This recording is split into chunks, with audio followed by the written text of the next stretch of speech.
né, um dos principais, se não o principal responsável pela exposição disso que o David está citando, que é o complexo industrial da censura. O que é o complexo industrial da censura? São essa quadrilha global que se juntou, inclusive, para ganhar muito dinheiro, e por isso essa questão industrial, para promover a censura no mundo inteiro.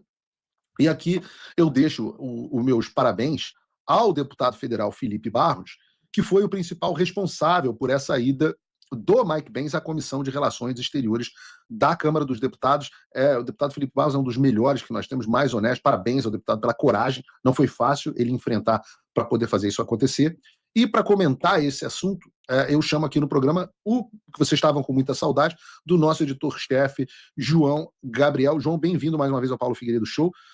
Eu estou vendo aqui os dados públicos do portal da transparência do governo dos Estados Unidos que foram apresentados pelo Mike Pence.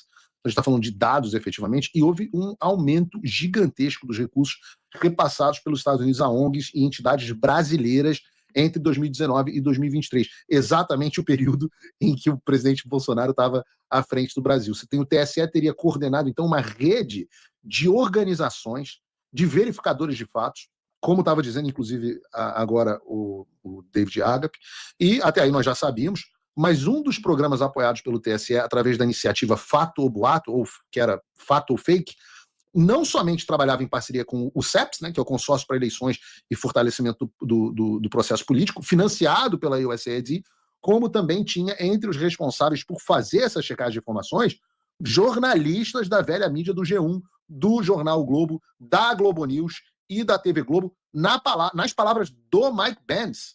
Essa rede de censura gosta muito da Globo, né? Outro projeto de censura apoiado pelos Estados Unidos e citado pelo Mike Pence foi o Radar, da Agência aos Fatos. Esse projeto utiliza uma combinação de algoritmos e pesquisas manuais para detectar postagens sobre temas específicos, fazendo com que o algoritmo das redes sociais favorecesse certos discursos em relação a outros. Aliás, esse radar ele existe até hoje, e as pessoas que estão nos assistindo podem procurar, entra aí no Google. Radar aos Fatos. Talvez o Bruno até consiga colocar aí na tela. E você pode ver. Vocês podem ver lá, por exemplo, que é o apontado que nos últimos 7 dias foram encontradas 639 publicações de baixa qualidade sobre o tema democracia. E alguns dos temas que mais aparecem nas publicações que o Radar chama de baixa qualidade são Bolsonaro, Moraes, crente e STF. João, fala um pouco para a gente sobre o que foi essa audiência do Mike Pence, que durou praticamente a manhã inteira. Olha aí o ponto. João, fala um pouco mais para a nossa audiência sobre o que foi isso, quais foram as grandes revelações que nós tivemos hoje nessa audiência. Com certeza. Primeiro, obrigado, Paulo, por me receber aqui mais uma vez, o pessoal aí da audiência, é sempre muito bom estar aqui na parte de cá do Paulo Figueiredo Show, né? Não só nos bastidores, é sempre muito legal. O João é que é o gênio por trás do programa. Eu sou apenas uma espécie de leitor de teleprompter. O João é que é o gênio por trás do Paulo Figueiredo Show. Mas você lê teleprompter melhor que o Biden, viu, Paulo? Você tá bem melhor do que ele por enquanto ainda. End of quote. Mas o Mike Pence foi hoje à Comissão de Relações Exteriores lá da Câmara dos Deputados, foi um requerimento do deputado Sóstenes Cavalcante, que é o líder do PL, né? Tem feito aí um trabalho espetacular, incrível, não só na discussão, mas também nessa parte internacional, né? Aliás, está o Sóstenes agora, né? A gente está nesse momento com o Sóstenes e a oposição ocupando os plenários da Câmara para forçar que o Congresso paute a anistia. É isso, muito corajoso. A maior bancada do Congresso Nacional, que é a bancada do PL, exatamente, né? E aí o Mike Pence foi para lá, e antes de a gente tratar especificamente, quero entrar em alguns desses pontos que você citou, porque eu acho que, como faz muito tempo que a gente trata de USAID, esse assunto deu uma esfriada aí nos últimos meses, eu acabo percebendo que as pessoas vão se esquecendo do que é a USAID e o que uma interferência aumentada da USAID no Brasil significa, né? A USAID, ela lá da década de 60, né, início da década de 60, o presidente Kennedy, e a função primária dela é ser um braço da diplomacia americana. Então, a USAID, apesar dela financiar ONGs, instituições ao redor do mundo, ela não é por si só uma ONG, né? Ela é um órgão criado como braço da diplomacia americana. Portanto, onde quer que a USAID esteja, está ali, teoricamente, representando o interesse americano, era o que devia ser, ou como se tornou no governo Biden, o interesse do establishment, né? Ou do complexo industrial da censura que foi formado a partir disso. Então, você tem a USAID, que financia várias outras instituições, como é o caso do CEPS, que é o Centro de Fortalecimento Político do Processo Político, Processo eleitoral, financiado pelo USAID. Você tem o National Endowment for Democracy, que é financiado pelo Departamento de Estado. Você tem o próprio Departamento de Estado, que em alguns casos, inclusive aqui no caso do Brasil, nós vamos ver, atua de maneira direta no financiamento de organizações e de iniciativas de combate à desinformação. E aí, a isso tudo, a esse complexo que se montou, é o que a gente chama de complexo industrial da censura. E a pergunta, a partir do que disse o E só para deixar claro, João, isso tudo que você está resumindo aqui para a audiência de forma muito gentil, foi colocado pelo Mike Benz na audiência com riqueza de detalhes, né? De como acontecia, qual foi o histórico, de onde via o dinheiro, como que funcionava, por onde passava, a participação de frentes do Partido Republicano e do Partido Democrata, do Deep State, né, agindo de forma conjunta para garantir essas políticas. Então, só para dizer para a nossa audiência que não é a opinião do Paulo, não é a opinião do João, não é uma teoria da conspiração. O ex-funcionário do Departamento de Estado hoje estava no Congresso Brasileiro expondo isso com riqueza de detalhes. Exato, não, e por isso mesmo a questão é muito mais qual foi o grau da interferência americana e o que a USAID fez, do que se os Estados Unidos ou a USAID fizeram alguma coisa. Até porque não precisa acreditar em mim, não precisa acreditar em você, ou nem precisa acreditar no Mike Pence. Acredita no Luiz Roberto Barroso, né, presidente do Supremo Tribunal Federal, que disse que a ajuda americana foi decisiva. Então, que houve ajuda e interferência americana, isso é fato. Eu vou pedir até para o Bruno botar a minha tela compartilhada aí, porque eu quero compartilhar alguns dados que foram levantados pelo Mike Pence sobre o financiamento da USAID e do governo dos Estados Unidos ao Brasil. Se você for pegar aqui na tela, essa bolinha está no ano de 2018. No ano de 2018, os Estados Unidos destinaram ao Brasil 32 milhões de dólares, 32 milhões e 600, algo como... Ou seja, grosso modo... 170, 165 milhões de dólares, algo de reais, né? Algo assim. Uhum. Isso em 2018 e de todas as agências do governo americano. Olha o salto que dá para 2019, primeiro ano do governo Bolsonaro. Meu que Deus. era 32.600, vira 80 milhões de dólares. Então, mais do que duplica. Um aumento de 2,5%, 2,7% em um ano, em um único ano. 2,5, 2,7 vezes. Isso. Isso em apenas um ano. E se você pega aqui, a contribuição total foi 80 milhões de dólares. Da USAID, somente 36 milhões de dólares. E do Departamento de Estado, 22. Então, muito mais da metade de todo o auxílio que foi prestado ao Brasil foi prestado ou pelo Departamento de Estado, que é o órgão responsável pela condução da política externa americana, ou seja, o órgão que vai defender o interesse, sobretudo do presidente que foi eleito, né, como era o caso do governo Biden, e hoje faz o secretário Rubio, o interesse americano. E debaixo disso está o USAID, está o National Endowment for Democracy, várias outras instituições. Muito mais da metade. Deixa eu traduzir isso para a audiência, João. A gente está falando de dinheiro do governo dos Estados Unidos. Para quê? Para que esse dinheiro?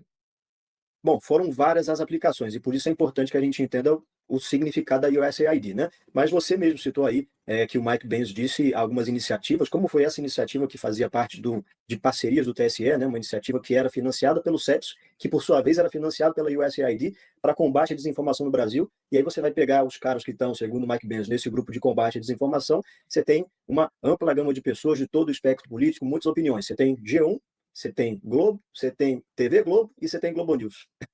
Então, peraí, eu tenho que tentar explicar isso aqui para as pessoas entenderem. Você sabe que eu tenho essa mania de tentar explicar as coisas de forma bem simples, porque eu sou muito burro, então eu tenho que entender as coisas de forma bem devagar, João. O governo americano, através do Departamento de Estado da USAID, enviava dinheiro para o Brasil, que era, por sua vez, distribuído para jornalistas da Rede Globo, para fazer o quê? Sobretudo, em especial nas parcerias com o TSE, combate à desinformação, porque a gente sabe que é um nome bonitinho, é um eufemismo para censura. Inclusive, a gente viu aí o caso do radar, né? Acho que vocês estão vendo aqui na tela também. Essa é uma das iniciativas que o Mike Benz tendo sido financiados pelos Estados Unidos, direta ou indiretamente. E aí você abre o site do radar e está aqui. Selecione o tema de interesse, democracia. Sobre esse tema, democracia, eles acharam nos últimos 7 dias 639 publicações. É esse dado que está aqui. 639 publicações de baixa qualidade. E aí você vai ver quais são os termos das publicações de baixa qualidade, são esses que você falou. Bolsonaro, Moraes, Crente News, Magnitsky, ou seja, e isso são programas que fazem com que os algoritmos das redes sociais privilegiem certos tipos de discursos ou de opiniões e descredibilizem, apliquem aí shadow ban ou um baixo engajamento para outros tipos de discurso, né? E o que a gente pode ver aqui a partir desse mapa de palavras é que Bolsonaro, Magnitsky, Lei Magnitsky, Moraes são assuntos que estão sendo colocados, por exemplo, como sendo de baixa qualidade, de acordo aqui com o radar aos fatos. Então, são assuntos que tendem a ter menor alcance, são assuntos que tendem a chegar em menos pessoas nas redes sociais e por aí vai. Então, o dinheiro do Então, o contribuinte TSE, americano, em muitas do ocasiões, Alexandre de foi usado Moraes, para iniciativas exatamente assim. o TSE do Alexandre de Moraes e do Barroso e etc., o TSE, fazia parcerias com jornalistas da Globo e com empresas como essas para produzir conteúdo de censura e produzir conteúdo de monitoramento de redes sociais. E quem pagou a conta para isso foi o pagador de imposto americano, foi o governo Biden, através do governo Biden, é isso mesmo? Inclusive, tem uma ampla lista do próprio TSE de parceiros deles, né, durante as eleições, tanto de 2022 quanto as posteriores de 2024, eleições municipais, onde você vê ali vários desses financiadores e vários tipos de colaboração que ocorreram entre o TSE e organizações americanas. O próprio Barroso participou de eventos, né, sobre combate à desinformação, fortalecimento do processo democrático, etc., que foram ali, tiveram entre seus participantes também pessoas deste tipo de agência. Então, de fato, a isso se dá o nome de complexo industrial da censura, é isso que o Mike Pence estava denunciando lá. Hoje, e a é gente muito está falando claro de quanto fato, dinheiro, João? Volta lá para o gráfico do dinheiro. Ao longo de. esse gráfico Vamos lá. aqui, ó, Soma aí para nós mim. estamos falando 2019, quanto? 2018, 32, 19, 80, Eu 20, quero entrar nisso. 88, 2019, 80 mil milhões. 80 milhões, 2020. 88 milhões em 2020, Ou seja, 2021, 166 milhões. 60 e 22, 57. 22, ano eleitoral. A gente está falando aqui de algo como 300 milhões de dólares dos Estados Unidos, em todas as suas agências, direcionados ao Brasil no ano eleitoral. Se você pega só da USAID, 300 no milhões ano de reais, você eleitoral, diz. isso. Só no Mas ano se pegar eleitoral os foram 4 30 milhões de anos, dólares da USAID. se pegar os 4 anos do governo Bolsonaro, quanto é que dá esse total de dinheiro? Ó, somando tudo, ó, tem 32 mais 80, Não, 2018 não era Bolsonaro ainda. 80, 168, mais 140 e pouco, 200 milhões de dólares, vamos botar assim, Não, aproximadamente. 300 milhões de dólares. 300 milhões de dólares, aproximadamente. Que dá 300 muito mais de 1 milhões bilhão de dólares de em reais. 4 anos, ou seja, grosso modo aí, 1 bi e 700 no valor de hoje de reais. Isso. E quando você Quem compara ganhou com a esse média dinheiro, aqui cara? do gráfico, dá para ver que foi algo muito fora do padrão, né? Isso não se repetiu em outros períodos históricos ou durante o mandato de outros presidentes. Aí o Trump assume, o valor despenca. Despenca porque o Trump desmantelou a USAID, sobretudo com o trabalho do Marco Rubio e do Elon Musk, e hoje essa ajuda é praticamente inexistente. Ainda existe, mas é feita de uma maneira muito diferente. A gente até trouxe em um dos nossos programas o secretário Rubio delineando como é que seriam essas mudanças de política, até da parte visual, né, que seria algo feito diretamente pelos Estados Unidos, ostentando ali a bandeira americana, trazendo tanto transparência para quem recebe, quanto o entendimento de que aquela ajuda financeira está vindo dos Estados Unidos, né? E é importante citar também desse dinheiro todo, esses 1 bilhão e poucos de reais que foram investidos no Brasil durante o governo Bolsonaro, nem todos foram para iniciativas de combate à desinformação ou coisa do tipo. Agora, o que se sabe, até pelo último relatório, que inclusive, creio eu, teve participação do David Agapin, né? Está lá na Civilization Works, Sim. de como essas organizações atuaram no Brasil, nós tivemos sim, de acordo com o relatório, milhões e milhões e milhões e milhões de reais para essas agências que acabaram sendo utilizados para combate à desinformação, para redes sociais, manipulação de algoritmo, o que pode, o que não pode, etc. Ou seja, é complexo industrial da censura porque essa gente encheu a burra de dinheiro, né? Jornalistas incompetentes do G1, da Globo, que deveriam estar morrendo de fome, catando lixo na rua, que é o nível de capacidade que eles têm. Eles já produzem lixo, então eles deveriam catar lixo na rua. Esses jornalistas estavam enriquecendo, defendendo a censura através de parcerias feitas com Alexandre de Moraes, pagas pelo contribuinte americano. Essa é a turma que fala de soberania hoje em dia. Essa é a turma que enche o peito para falar de soberania e criticar meu trabalho aqui nos Estados Unidos? Exato. Muitas dessas instituições eram parceiros do TSE e tiveram, sim, recursos recebidos da USAID, do NED, do Departamento de Estado.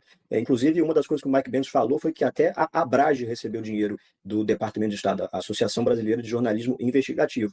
E o grande problema desse negócio é, quando você parte do pressuposto que existe um checador de fatos, você está dizendo que existe alguém que pode apontar o que é verdade ou não.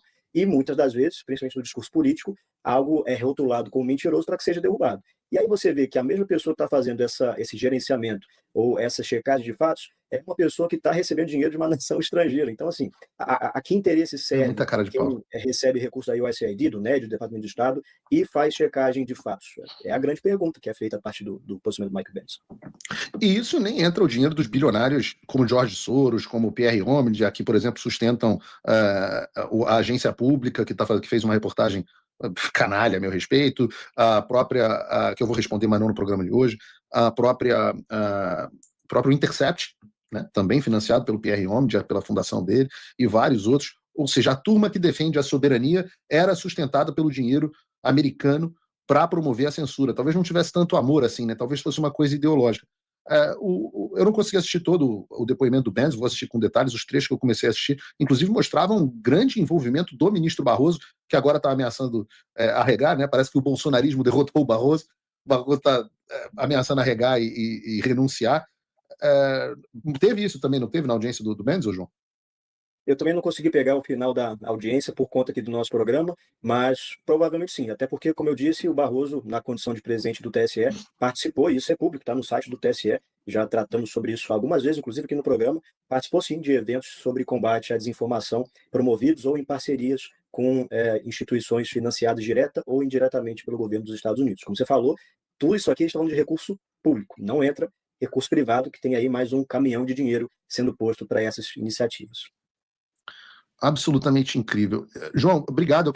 Você sabe que a gente já está com 1h36 de programa, mas eu tinha muita pauta hoje. Eu não queria aproveitar ao máximo possível essa questão do Ágape e do Eli, porque essa questão da vaza-toga é muito importante. Mas eu ainda quero falar sobre a questão uma polêmica na internet sobre pausa nas sanções. Eduardo Bolsonaro e Paulo Figueiredo perdem pausa nas sanções. Eu quero abordar isso. Obrigado aqui, João. Eu que agradeço, Paulo. Obrigado a todo mundo aí da audiência.